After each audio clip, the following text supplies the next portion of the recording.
Hello, hello, hello. Welcome, welcome, welcome. Excuse me. To I Got My Miracle. We are here at the end of another amazing retreat at Rythmia Life Advancement Center in Guanacaste, Costa Rica. Is an amazing place for so many reasons. But one of the most amazing reasons is we deal in miracles. And while that sounds like, well, how do you deal in miracles? Well, that's why we have a show called I Got My Miracles. You can hear each week from someone who attended the retreat this last week. And I think we have a statistic that's like 98.6, something like that, 98 plus % of people that come to Rythmia experience a life-changing miracle. And 6 months after their stay, they report that not only is that miracle still active in their lives, but that this was the week that changed their lives. And that happens every week at Rythmia. And to have a 98.6% miracle rate means that there are many, many, many weeks of 100%, which I kind of feel this week was. We'll see. We'll see as people check out and report. But either way, it's an amazing place. So that's one thing that I want to tell you about. And now I want to introduce you to Jen, who is here this week and is graciously agreed to share with us a little bit about her miracle this week. So without further ado, I knew you would say that. Hi, Jen. Hi. How are you? I'm awesome. Yeah? Yeah, I really am. You had a great week. I did. So before we talk about your week, I want to know where you're from, what you do, a little bit about you. Are you married? Do you have kids? That kind of stuff. Well, was pretty much a single mom my whole life. I've had two beautiful young men as children now, and very honored to be their mother. And grandkids, great grandchild. Wow. And yeah, a couple of them. And it's been a journey, my life. I'm currently in Seal Beach, California, Southern Nice. California. I moved to California. My uncle gifted me a condo at Leisure World, which is a 55 and above retirement community. During COVID, I was actually going to buy a house in Oregon and was ready to do that. And then COVID hit. And so I had to stop all processes. And then I started processing. Yeah. And sitting on the porch day after day going, what am I going to do? I don't want to live here. I mean, I love the kids. I love being by them, but they're adults. They're busy. And there is Oregon? Is that where you were living before? Correct. And so I was like, the weather gets too hot in summer. It's too cold in the winter. I don't know what to do. And I love looking at real estate. And I found Leisure World, and I found these condos are very affordable, and called and said, hey, what's the deal? What's catch? And because they're so affordable, you have to be cash. I didn't have that. But I have a good relationship with my uncle, and we talk every month. And I told him, just about my life and stuff for the month. And then a couple of weeks after we had our discussion, and I told him about this place, and he's like, I was going to leave you some money anyway. How about I just buy this for you? Wow. I'm like, what? And he goes, I know you've always wanted to go back to Southern California. I was born there. Okay. But I took off in my early 20s for been running or wherever seeking. All over the United States for years and years. So you moved during COVID down to Seal Beach, Mm-hmm. and what do you do?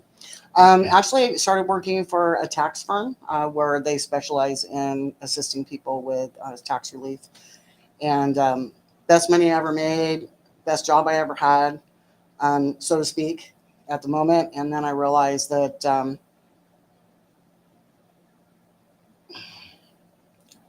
how do I say it? I appreciate the time that I was there, but I knew the time was coming to an end. Okay. That I needed to push forward in a different place in my heart. So my manager and her husband both worked there, and we ended up starting our own business. Same type of business. Okay, so you started on your a own smaller business. scale. Beautiful. Yes.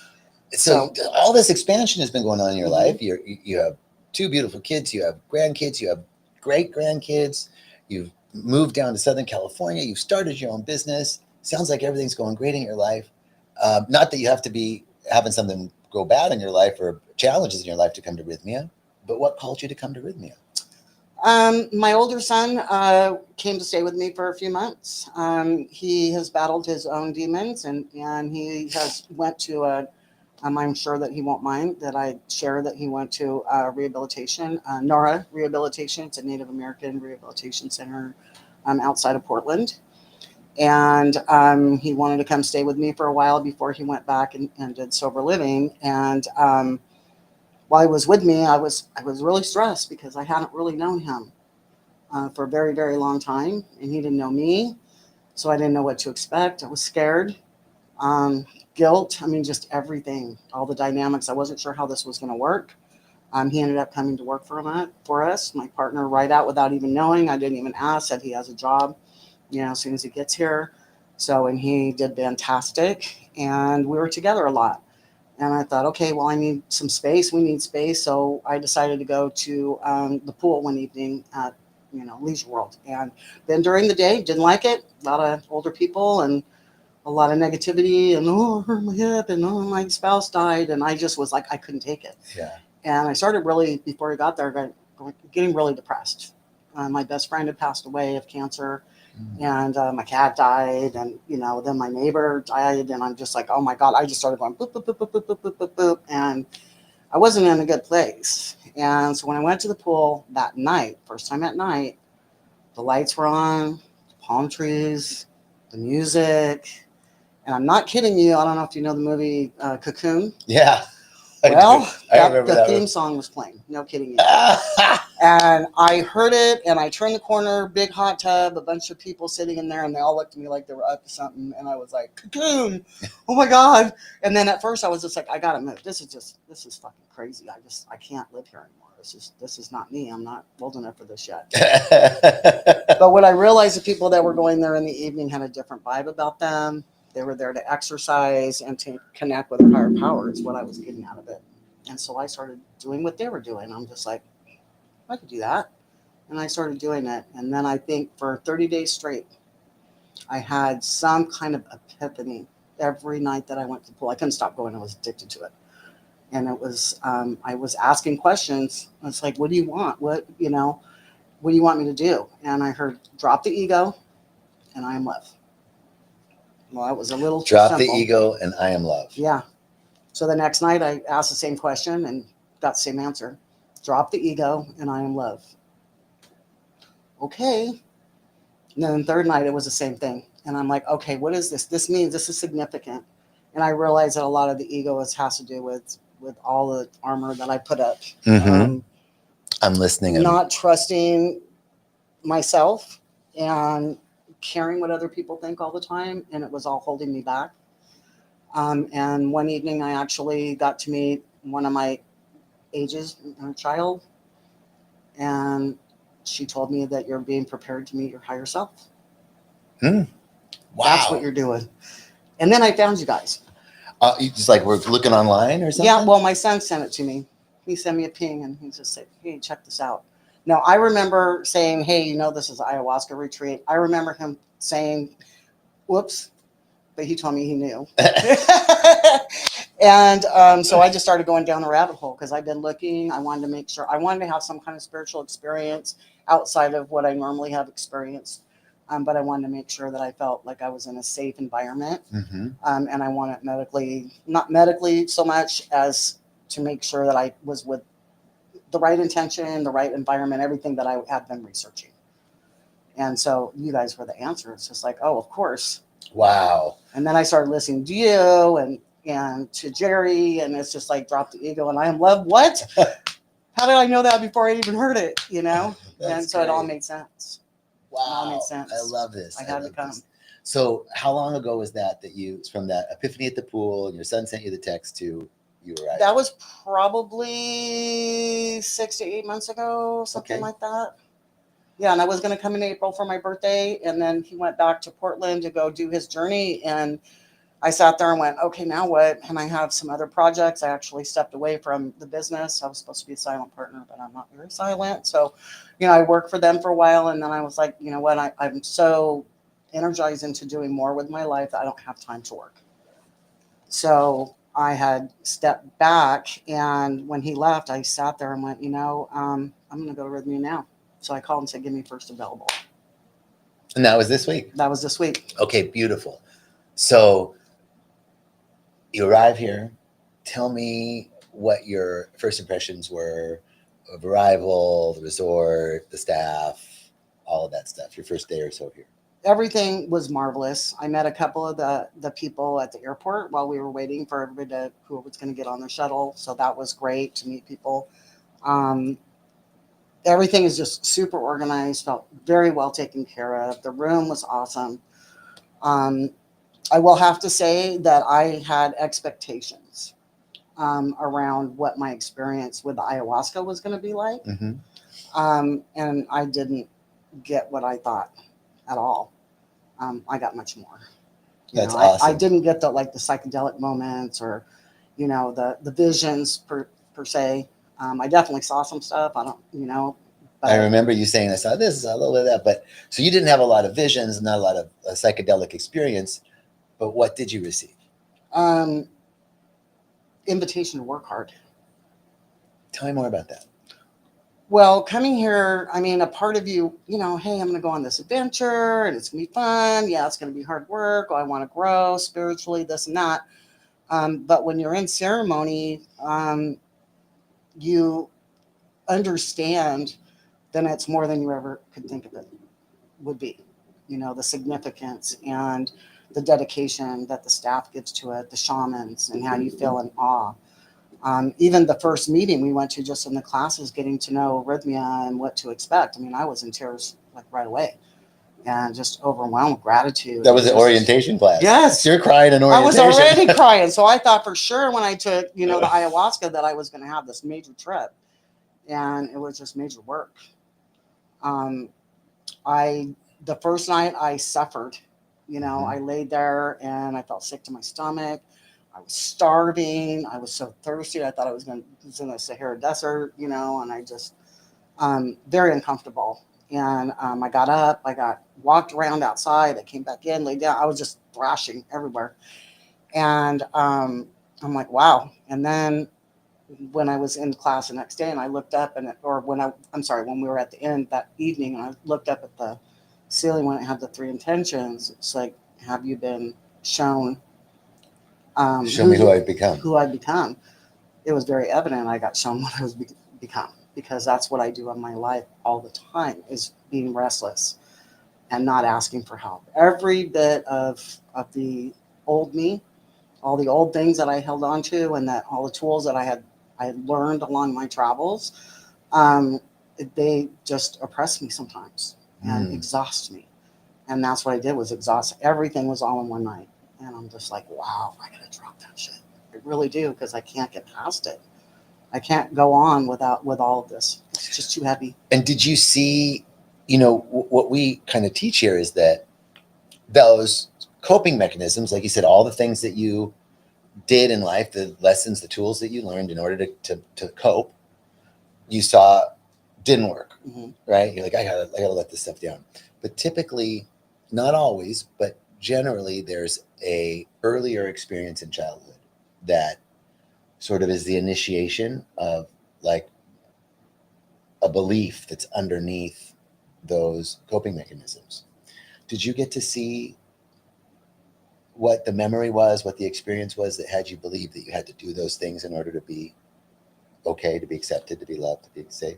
Over the next few nights, I had flashbacks of childhood early on. I don't think it was one thing specific, but a lot. My parents were alcoholics. I have a half brother, but his child was born a month after me, so we didn't live together, and not even in the same state. And so I had to, as other people have expressed, kind of just raise myself in a lot of ways.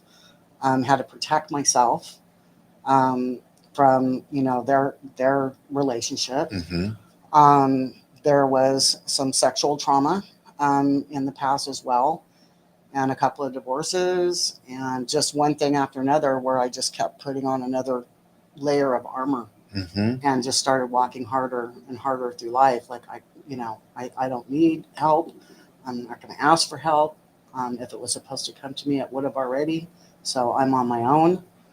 One time I do remember my second husband and I split up, and I had a break. I remember being in the hallway, and I walked outside and made barefoot in the snow, and I walked around the block. I didn't even know what I was doing. And I just came in, and my oldest son looked at me and he said, "Mom, are you okay?" And I go, "What are you talking about?" And I just turned away from him and realized right in that moment, you better get your shit together, because those kids need you and nobody else is going to show up for them.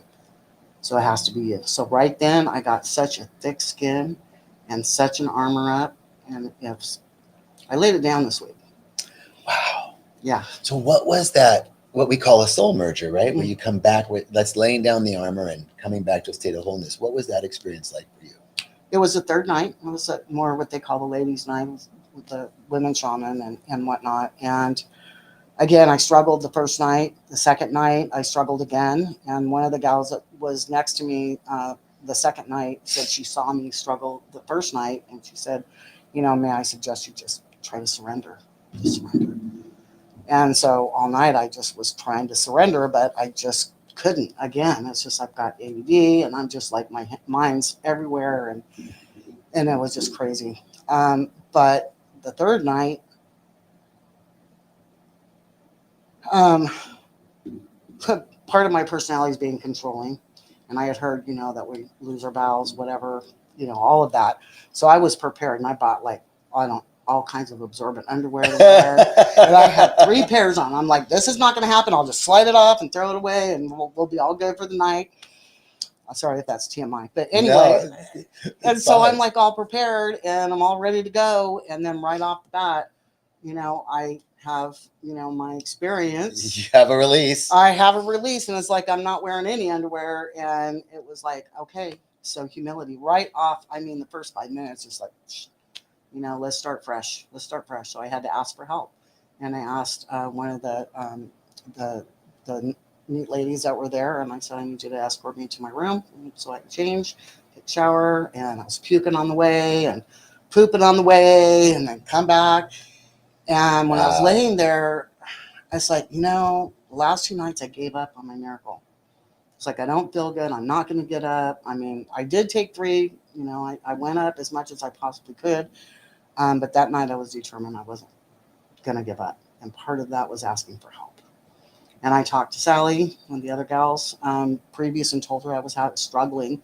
And she said, if you struggle, I want you to come see me. And so I help. That was hard. Yeah. Raise my hand in the dark and say, help. And so they came, and I said, take me to Sally. And she was sitting on the other side where, we separate the men and the women in the room. And I walked through the men and had this fear. It's like, oh my God, I did not expect that to come on. It was past trauma that was coming up, and I just felt horrible. And I came to her, and we talked, and I said, I don't want to give up. I don't want to give up. I want my miracle. And she's like, and I said, I think, should I go up and get another cup, or because I don't feel good? She goes, what do you think? And I'm thinking, she goes, are you resistant? And I'm like, well, that's kind of my personality. So yeah, she was like, I think maybe that's her answer. So she helped calm me down, which was beautiful. And I went up and got another cup and went back down. And I had mentioned that my friend Mary had passed a couple of years ago. Mm-hmm. And I had been, Mary, please come to me and help me walk through this, And so I was like laying there going, Mary, Mary, Mary. And then all of a sudden this lady is like at my bed. And then she goes, can I help you? And I said, I'm sorry, who are you? And she goes, I'm Mary. And I'm like, what? Holy shit. Yeah, right? I'm like, oh my God, oh my God, oh my God. And so then she also helped me with the little lotions and the spray, and it's just felt so. So one of the workers in the ceremony, one of the guardians, was named Mary. Yeah. Came to you. Yes. Wow. Yeah. Yeah. And then after she left, my friend was with me the rest of the night. Yeah. Yeah. Oh my God. It was beautiful. And we danced in our backyard, in my mind. I mean, I felt so safe and loved. And part of my journey has been during some meditations for years has been that I end up in a cave, and there was this huge, huge boulder in the way. And when I walk past, I have to lean all the way to the right to get past it. And even in my normal life, I tend to lean to the right, and I always I think remember of you it. saying that. Yeah, and I'm just like, oh, sit up straight. That's not. Don't let that consume you. And so that night, first I'm like, the music's playing, and it's kind of tribal, and I have envisioned that I'm in the jungle, and there's a fire going, and then I had been seeing these little yellow eyes over the last couple of days, and I wasn't sure what it was. I thought maybe it was an owl. It's like, oh, that's my spirit animal because I'm so wise, And all of a sudden there was a panther, and I was like this, and it was over there, and I was over here, and we were both like staring at each other, and I was just like, don't come, you know, I'm badass, don't fuck with me. You're not gonna get me. And then Mary said, Jay, look in the cave. And I go, what? She goes, go look in the cave. And so I walked in, Oh and my what I God. saw was a line of people walking from the boulder, picking a piece of it and handing it to the next person, handing it to the next person, handing it to the next wow. person, and taking it out. Wow. And then what was left, instead of that big black ball of shit, was now a bed of flowers. And my friend's last name was Flowers, her maiden name. Wow. And she goes, Jay, this is your place to rest and to come for knowledge and lay down and rest. Oh my God. Yeah, it was beautiful. And then when I laid down, then that panther came running in and just hopped up on my leg. I thought you said you didn't have any visions. I know. Well, That's I don't know. freaking vision. Right? I know. That's amazing. And then the panther came and hopped up on your lap. Yeah, and I had a black cat for 20 years, and she had died about close to the same time That's what Mary you said. did. My friend died. So my it's just cat like died. maybe a reincarnation kind of thing. And because she kind of a love-hate relationship that she and I had for 20 years, I brought her all over the United States. But when I used to lay down on my side, she would jump up on my side of my leg, and that's what the cat did. And I felt like that was my protector, and I was safe. So that was okay. So this sense of merging and forgiving and healing and accepting, what would you say? Like what's different about you leaving here that was what's the difference between the person who walked in the door a week ago and the person that's leaving? Can I be honest and say I'm not sure yet? Yeah, of course.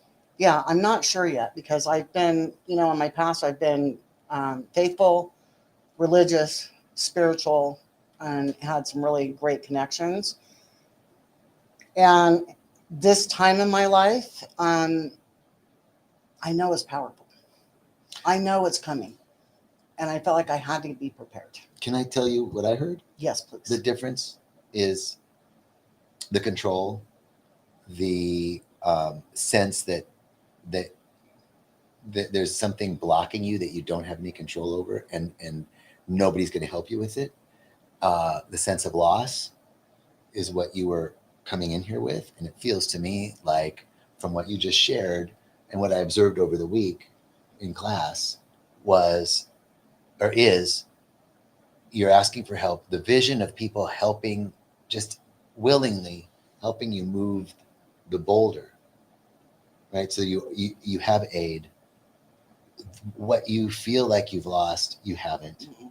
Mary's here, your cat's here, they're with you, they're your protectors.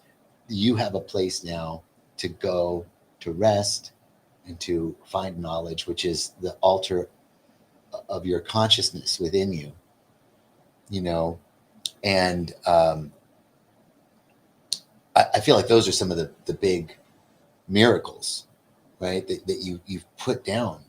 From what you said, you put down a lot of those old patterns, and now it's like, who am I going to be without all that shit that I've been doing? Time to get to work. Yeah. And that's what I feel like it's coming. And I needed this, and I needed rythmia to give me my foundation to the next level. And the thing that's going to really aid you and support you in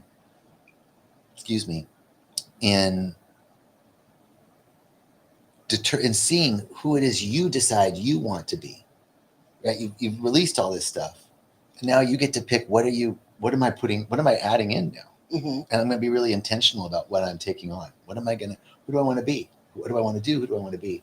And that will be part of your integration process.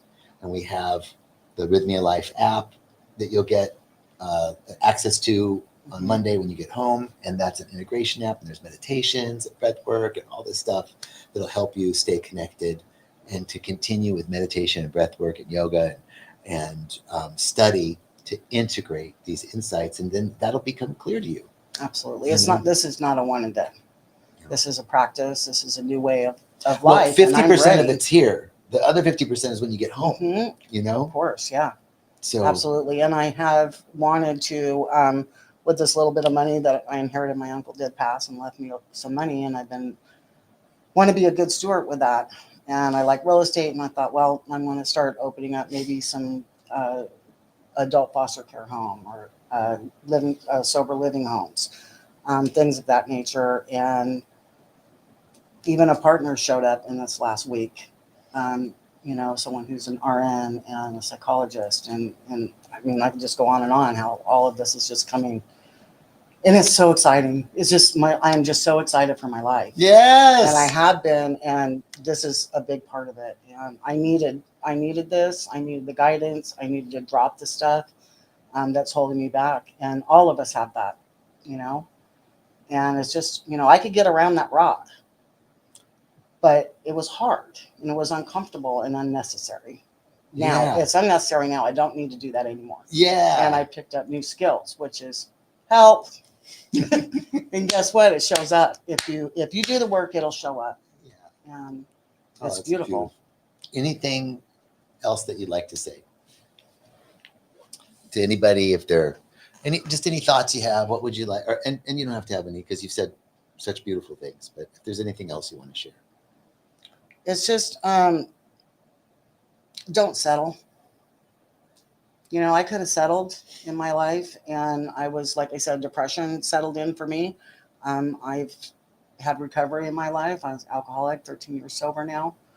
And addiction has, run in our family. And I've made a lot of strides in my life. And so I could have looked back and say, oh yeah, I've had a really good life. It was struggle, and I made it work, and I got here. And then I felt like I was just on my way down. And now I'm on my way up. Yeah. Getting started. Just getting started. And the last night, again, I thought, well, this is where I'm going to have my real, journey in the psychedelic world or these big visions. And what I found is that I was praying for my family all night. And that was some of the hardest work I've ever done. Yeah. Hours and hours and hours. Just prayer. Yeah, just prayer. Right. And visiting them, laughing and smiling and having the life that they deserve. Yes. I deserve it. They deserve it. We deserve it. That is real prayer, is seeing the best, knowing the best through any circumstance or condition, and seeing the best. That is actually prayer to me. And beautiful. And we all have so much to give. Yes. And if we get stuck and we give up and we don't ask for help, we don't get to help the next person. And it's all about it. I mean, just the vision of having, those pieces of the rock taken away piece by piece. And I can't do it alone.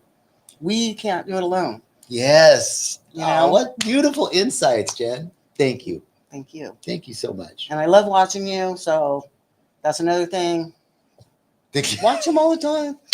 Every week, I go for a walk with my little Crusher headset. Yeah. Okay, John, what do you got to say? Thank you. Yeah. Thank you. Thank you for being on my path. Thank you for walking the path with me. Yeah. So great to meet you this week. It's been really wonderful. Thank you for this beautiful interview and for sharing yourself so authentically and all of your beautiful wisdom and insights from the week. Thank you. Thank you. Yeah. And thank you all so much for joining us. Have a great day, and we'll see you next week. Well done. Thank you. Oh yeah, I gotta turn this off. Hold on. Wait, we gotta turn this off.